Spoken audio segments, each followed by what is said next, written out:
استاد درباره این دوریه که برای ریش برآوردن نو گفته بودید، همین مقصد من همین چیز رو بررسی آمدم. مقصد دین اسلام چند قدر مقصد نماز خون را از خود کردم، مقصد به دین اسلام چند قدر چقدر در آمدم و بعد من ریش نداشتم، مقصد 4 تا این در تای جاغم داشتم، مقصد همین با دارو برآوردم، مقصد یگان گناه نیست است آخه.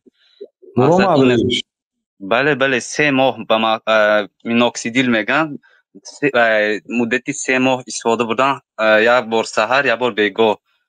در رزultatش مقصد برو مدریش خاموسی نه گناه نمی. دارو استحصال کجا است؟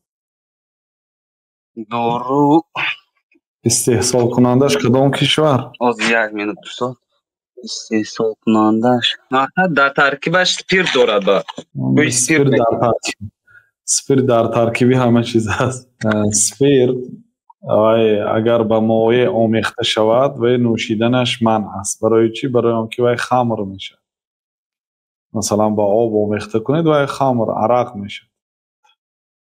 از همین حساب یعنی سپیرت یعنی اونجا علت سکر پیدا میکنه. نگه خود سپیرت نوشیدنش هم حرام است، برای اینکه میسوزاند به بدن آدم ضرر میکنه. که در ترکیبی تبلیت که در ترکیبی قند در ترکیبی پریدمیت ها باشه هیچ گپی نداره، چون که به علاقه به دیگر چیز تبدیل یافت.